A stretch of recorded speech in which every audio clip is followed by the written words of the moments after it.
ሰላም እንዴት ናችሁ? ውድ የቲክቶክ እና የዩቲዩብ ቤተሰቦቼ ዛሬ ጉበት ይገላል ወይ የጉበት ስም መያዝ ምንድን ነው የሚለውን እናያለን ማለት ነው። በጣም ብዙ ሰዎች ችላ የሚሉት እና ብዙዎችን ለችግር እየዳረገ ያለ ጉበታችን እጅግ በጣም የሆኑ ብዙ ስራዎችን የሚያከናውነ ሰውነታችን ዲቶክሲፋይ የሚያደርግልን የተለያዩ ኬሚካሎችን መድኃኒቶችን ስንወስድ ያው ዲቶክሲፋይ የሚያደርግልን እንደሆነ እናውቃለን ማለት ነው። ይህ ጉበት ጤናማ ካልሆነ አብዛኛው የሰውነታችን አካል ጤናማ መሆን አይችልም ማለት ነው። የጉበታችንን ጤና የሚነሱ የተለያዩ ምክንያቶች አሉ። ከዛ በፊት ግን የጉበት ህመም ሁለት አይነት ነው ያለው። አንደኛው አልኮሊክ ፋቲ ሊቨር ዲዚዝ የምንለው ነው። ይህም ደግሞ ብዙ አልኮል አብዝቶ በመጠጣት ምክንያት የሚመጣ የጉበት ስም መያዝ ነው። ሁለተኛ ደግሞ ነን አልኮሊክ ፋቲ ሊቨር ዲዚዝ የምንለው ነው። ይህ ደግሞ አልኮል ጋር ያልተያያዘ የጉበት ስም መያዝ የምንለው የጉበት ህመም ነው ማለት ነው። ይህ አልኮሊክ ፋቲ ሊቨር ዲዚዝ ያው አብዝቶ ብዙ መጠጥ የሚጠጡ ሰዎች ሜታቦሊክ ዲስተርባንስ ሰውነታቸው ላይ ስለሚፈጥሩ ከዛ ጋር ተያይዞ ጉበት በከፍተኛ ሁኔታ ስብ በመያዝ እስከ ጉበት ስራ ማቆም ደረጃ ድረስ ሊደርስ የሚችል የጉበት ህመም አይነት ነው። ሁለተኛ ይሄኛው ያው አልኮል ስናቆም ሞስትሊ ህመሙ ሪዞልቭ የማድረግ ቻንሱ ከፍተኛ ነው የሚሆነው ማለት ነው። ሁለተኛው ግን አሁን ላይ እጅግ በጣም ብዙ አለማችን ላይ ኦልሞስት ከ4 ሚሊዮን በላይ ህጻናትን ጨምሮ አዋቂዎችን አፌክት እያደረገ ያለው ግን ነን አልኮሊክ ሊቨር ዲዚዝ ነው። ያ ማለት ብዙ አልኮል የማይጠጡ ሰዎች ላይ የተከሰተ ያለ የጉበት ህመም አይነት ነው ማለት ነው። ይህ የጉበት አይነት ሁለቱም የጉበት አይነቶች የተለያዩ መነሻ ምክንያት አላቸው። የመጀመሪያው ምግብ ነው። ከምግብ ከፍተኛ ሁኔታ ይይዛል ማለት ነው። ምግብ ላይ ግን በጣም ኮንሽስሊ አብዛኛው ሰው ኦልሞስት ከ90% በላይ የሚሆነው የህፃናት ላይም ጨምሮ የጉበት ስም መያዝ የሚመጣው በምግብ ጤናማ የሆነ ምግብ ባለመመገብ ነው ማለት ነው። ይህ ጤናማ ምግብ ማለት አብዛኛውን ጊዜ ከፍተኛ ካርብ ያላቸው ብዙ ሰው የሚመስለው ብዙ ስጋ፣ ወተት በመጠቀም ይመስለዋል። ነገር ግን አብዛኛውን ጊዜ ከፍተኛ ካርብ ያላቸው ምግብ በመመገብ የሚመጣ ችግር ነው። ለምንድነው እኛ ከፍተኛ ግሉኮስ ያላቸው ምግቦች በምንመገብ ሰዓት መጠጦች ሊሆኑ ይችላሉ፣ ለስላሳ መጠጦች፣ ጣፋጭ መጠጦች ሊሆኑ ይችላሉ፣ እንደ ዳቦ፣ ፓስታ፣ መኮረኒ፣ ሩዝ የመሳሰሉ ሌሎች ምግቦችን በከፍተኛ ሁኔታ በምንጠቀም ሰዓት እነዚህ ግሉኮስን ጉበታችን ወደ ግላይኮጅን እየቀየረ ስቶር ያደርገዋል። ወደ ግላይኮጅን እየቀየረ እዛው ጉበት ውስጥ ስቶር ያደርጋል ማለት ነው። ነገር ግን ጉበታችን ስቶር ማድረግ የሚችለው የግላይኮጅን መጠን በጣም እጅግ ሊሚትድ ነው ማለት ነው። ስለዚህ አሁንም እኛ ኮንቲኒስሊ እነዚህ ካርቦሃይድሬት ያላቸው ሃይ ካርብ የሆኑ ምግቦችን ወይም ደግሞ ሃይ ፍሩክቶዝ የሆኑ ምግቦችን እነዚህ ጁሶች የተለያዩ በየአትክልቱ ቤት በተለያየ ቦታ ታሽገው የሚሸጡ በተለይ ስኳር የበዛባቸው ፕሮሰስድ ሆነ በፋብሪካ የሚሸጡ ፍሩክቶዝ ያላቸው ምግቦችን ከዛ ውጭ ሃይ ግሉኮስ የሆኑ ምግቦችን እየበላን በምንሄድበት ሰዓት ግን ያንን ግሉኮስ በዲኖቮ ሊፖጄነሲስ አማካኝነት ይህንን የግሉኮስ ወደ ምን እየቀየረ ያስቀምጠዋል? ወደ ፋት እየቀየረ ስቶር ማድረግ ይጀምራል ማለት ነው። ያ ማለት ያንን የምንበላውን ግሉኮስ ወደ ፋት እየቀየረ ጉበት ውስጥ ማከማቸት ይጀምራል ማለት ነው። ፋት እያቀየረ ጉበት ውስጥ ማከማቸት ይጀምራል ማለት ነው። ሰው ይሄንን በግላይኮጅን መልክ የቀየረውን ፋት በቬሪ ሎ ዴንሲቲ ሊፖፕሮቲን አማካኝነት ከጉበት ወደ ተለያዩ ሴሎች ይልካል ማለት ነው። ቬሪ ሎ ዴንሲቲ ሊፖፕሮቲን አማካኝነት ወደ ተለያዩ ሰውነታችን አካል ይሄዳል ማለት ነው። ነገር ግን በዚህ መልክ የሚልካቸው የስብ መጠን ዝቅተኛ ስለሆነ አብዛኛውን ጉበት ውስጥ ስቶር ማድረግ ይጀምራል ማለት ነው።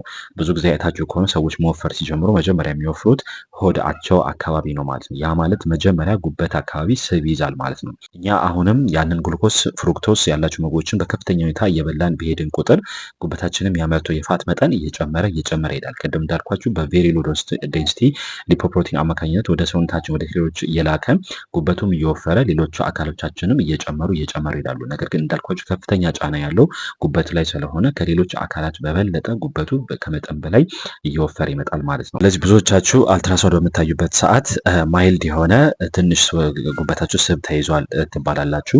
ከዛ ከሆነ ጊዜ በኋላ ደግሞ ስትታዩ ሞዴሬት የሆነ ትንሽ ከፍ ያለ ጉበት ስብ አለባችሁ አስተካክሉ ትባላላችሁ። ከዛ በኋላ ሲቪር እየሆነ ይሄዳል ማለት ነው።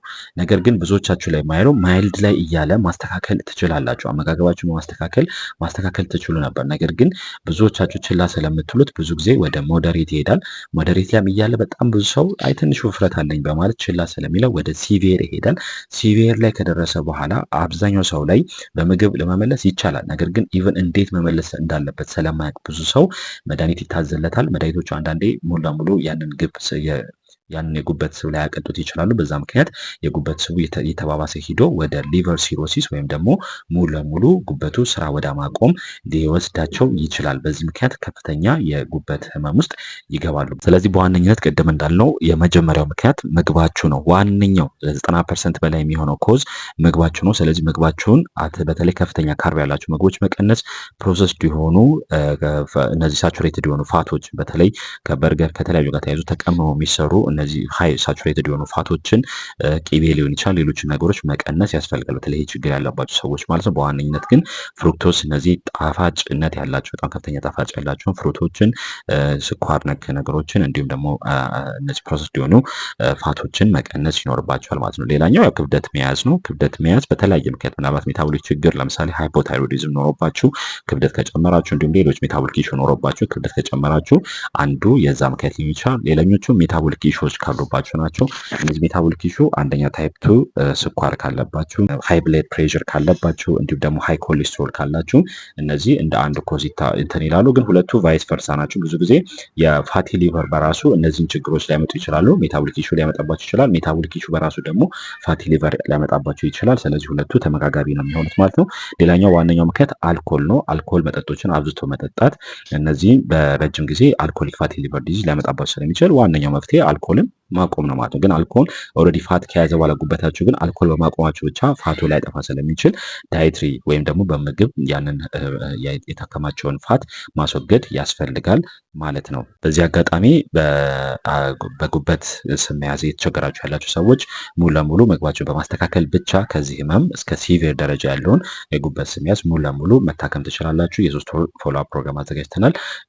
አዲስ አበባ ያላችሁ በአካል መታችሁ፣ ከአዲስ አበባ ውጭና ከሀገር ውጭ ያላችሁ ደግሞ በዋትሳፕ ላይ በዚህ ስልክ ቁጥር ብትጽፉልኝ ህክምናችሁ መታችሁ መውሰድ የምትችሉ መሆኑን እገልጻለሁ። ከዚህ ጋር ተያይዞ በስኳር፣ በደም ግፊት፣ በኮሌስትሮል ከፍተኛ ኮሌስትሮል ያለባችሁ፣ በጨጓራ ህመም፣ በአንጀት ቁስለት፣ በጨጓራ ቁስለት፣ በአይቢኤስ፣ በአይቢዲ፣ በሃይፐርታይሮይዲዝም፣ በሃይፖታይሮይዲዝም፣ በሬማቶይድ አርትራይተስ የተቸገራችሁ ያላችሁ ሰዎች ሙሉ ህክምናችሁን እኛ ጋር መታችሁን መውሰድ ትችላላችሁ። ምግባችሁን በማስተካከል እንዲሁም ደግሞ አንዳንድ ሳፕሊመንቶችን በመጠቀም ሙሉ ለሙሉ ከነዚህ ነገር ነፃ መሆን የምትችሉ መሆኑን እገልጻለሁ። በቀጣይነት የምናየው ምንድን ነው? ጉበት ስብ ሲይዝ የሚያሳያቸው ምልክቶች ምንድን ናቸው ነው። ዋነኛው ነገር ማወቅ ያለባችሁ ጉበት ስብ ሲይዝ አብዛኛውን ጊዜ አሲፕተማቲክ ነው። ዋነኛው ምልክት ግን ያው ሳይንሱ አሲፕተማቲክ ነው ቢለን ዋነኛው ምልክት ግን ሆዳችሁ ሳይዝ መጨመር ከጀመረ ሆድ አካባቢ በተለይ ላይኛው ሆዳችሁ አካባቢ ሳይዝ መጨመር ወይም ደግሞ ቦርጭ የምንለው በተለምዶ መያዝ ከጀመረ አንደኛው የፋቲ ሊቨር ምልክት ነው። ስለዚህ ቀጥታ ሄዳችሁ አልትራሳውንድ ቼክ ማድረግ ይኖርባችኋል። አልትራሳውንድ ስትታዩ ቅድም እንዳልኳችሁ ማይልድ ነው፣ ሞደሬት ነው፣ ሲቪር ነው የሚለውን በደንብ ይነግራችኋል ማለት ነው።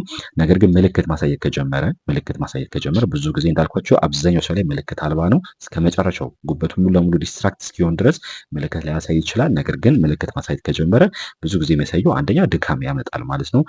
ድካም ሊያመጣ ይችላል። ሁለተኛ የሰውነታቸው የመዛል አይነት ነገሮች ሊታዩ ትችላላችሁ። መንገድ ስትሄዱ የተለያዩ ቦታ የመዛል ነገር ሊያጋጥማችሁ ይችላል። ሁለተኛ ያው ጉበት የሚገኙ በቀኝ ባህርታችሁ ስለሆነ ሆዳችሁ በቀኝ ክፍል ስለሆነ በላይ በቀኛችሁ ወይም ደግሞ ከደረታችሁ በታች በቀኝ በኩል ከፍተኛ ህመም፣ ውጋት፣ የተለያዩ ነገሮች ሊሰማችሁ ይችላል። ከዛ ውጭ የቆየ ሲሄድ ደግሞ አይናችሁ ቢጫ የመሆን ቆዳችሁ ቢጫ የመሆን ጃውንዲስ ምንም ሊከሰት ይችላል። ከዛ ቆዳችሁ ላይ ድርቀት እንዲሁ ደግሞ ማሳከክ ሊያጋጥማችሁ ይችላል። ከዛ ውጭ የእግር እብጠት ወይም ደግሞ ሆድ አካባቢ ማበጥ ሊኖር ይችላል። ወይም ደግሞ ስትነኩት እንደ ውሃ የሚመስል ነገር የሚያስለ ነገር ሊኖር ይችላል። ከዛ ውጭ ሽንታችሁ ከለር የመቀየር ወደ ጥቁር የመቀየር ነገር ሊኖራችሁ ይችላል። እንዲሁም ሌሎች በጣም ብዙ ምልክቶች ሊያጋጥማችሁ ይችላል። ነገር ግን እነዚህ ምላችሁ ኢንድ ስቴጅ ላይ ሲደርሱ ወይም ደግሞ ከፍተኛ ጉዳት ከደረሰ በኋላ ነው የሚያሳየው ምልክት። በአብዛኛው ጉበት ለረጅም ጊዜ ስፔሻሊ ከቫይረስ ጋር የሚመጡ ጉበቶች ሊሆን ይችላል፣ ከአልኮል ጋር ከሌሎችም ጋር ምልክት ሳያሳይ ለረጅም ጊዜ ስለሚቆይ በየጊዜው በተለይ ሆድ አካባቢ ስብ ካላችሁ እንዲሁ ደግሞ በቀኝ በኩል ህመም የሚሰማችሁ ከሆነ እነዚህ ቶሎ አልትራሳውንድ መታየት ይኖርባቸዋል ማለት ነው። ስለዚህ ይህ ፋቲ ሊቨር ሳይታከም ቢቆይ ምንድን ነው የሚያጋጥማችሁ ነው። ስለዚህ አብዛኛው ሰው በጉበት ምክንያት የሚሞትበት ወይም ደግሞ ለሰርጀሪ የተለያዩ ደረጃዎች የሚደረግበት ጉበቱ እንዳልኳችሁ ቅድም ማይልድ፣ ሞደሬት፣ ሲቪር እያለ ሳይታከም ስለቀረ በዛ ምክንያት ወደ ኮምፕሊኬሽን ይሄዳል ወይም ደግሞ የተለያዩ ችግሮችን ይዞ ይመጣል ማለት ነው። ከነዚህ ውስጥ አንደኛው ስቴቶ ሄፓታይተስ የምንለው ነው። ይሄኛው የጉበታችሁ ስብ መያዝ ሲደመር ኢንፍላሜሽን ወይም ደግሞ የጉበታችሁ ብግነት ሲጨመር ማለት ነው። ይሄኛው ከፍተኛ ጉበት ዳሜጅ ያመጣባቸዋል ማለት ነው። አንደኛው ኮምፕሊኬሽን እሱ ነው። ሁለተኛው ፋይብሮሲስ ነው ወይም ደግሞ ጠባሳ ጉበታችሁ ላይ መፈጠር ነው። ስለዚህ ይሄም ሌላኛው ጉበታችሁን ስራ እንዳይሰራ የሚከለክል ሁለተኛ ደግሞ ኢቭን ከፍ ያለ ከሆነ ለሰርጀሪ ሊዳረጋችሁ የሚችል ነው። ሶስተኛው ሲሮሲስ ነው። የጉበታችሁን ሙሉ ለሙሉ ስራ ማቆም ወይም ደግሞ ማጎዳት ነው።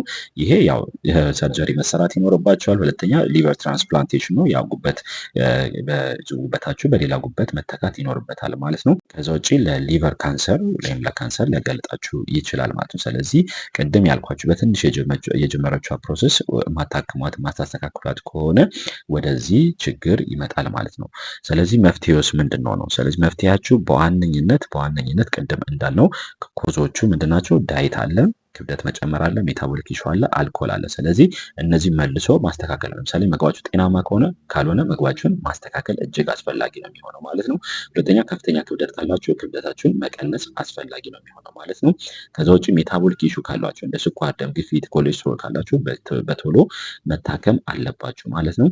ከዛ ውጭ የአልኮል መጠጡ ከሆነ ይህንን ማስወገድ አለባችሁ ማለት ነው። ስለዚህ አራቱን ስታስተካክሉ መነሻዎቹ ራሳቸው ስለሆነ ራሳቸው ሪቨርዝድ ይሆናሉ ማለት ነው። ማይልድ የሆነ የጉበት ስብ ያላችሁ ሰዎች ከሆናችሁ የተለያዩ ቪዲዮዎች ሰርተናል። ጤናማ የሆኑ ምግቦች የትኞቹ መብላት አለባችሁ፣ ጤናማ ያልሆኑ ምግቦች የትኞቹ ናቸው፣ አልፎ አልፎ መብላት የምትችሏቸው ምግቦች የትኞቹ ናቸው የሚለውን ቲክቶክ ላይ ስፔሻሊ ሰርቻለሁ። እነሱን የዛሬ ምናልባት ከ10 ወር በፊት ሊሆን ይችላል። እነሱን ገብታችሁ እዩ የትኞቹ ምግቦች ጤናማ እንደሆኑ ማለት ነው። ከዛ ውጭ ግን ሞዴሬት እና ሲቪር ግን የሆነ የጉበት ስብ ያላችሁ ሰዎች ግን የግድ ፎሎ አፕ ያስፈልጋቸዋል፣ ጋይዳንስ ያስፈልጋቸዋል ብዬ ነው የማስበው። ስለዚህ ለእናንተ ግን በፎሎ አፕ ውስጥ ተካታችሁ ለ3 ወር ፎሎ እናደርጋችኋለን። ምግባችሁን በማስተካከል ብቻ በአጭር ጊዜ ውስጥ ከ1 ወር እስከ 3 ወር ባለው ውስጥ ሙሉ ለሙሉ ከነዚህ ነገር ነፃ መሆን የምትችሉ መሆኑን ልገልጽ እወዳለሁ ማለት ነው። ለዚህ ፔጅ አዲስ የሆናችሁ ሰብስክራይብ እንዲሁም ላይክ አድርጉ።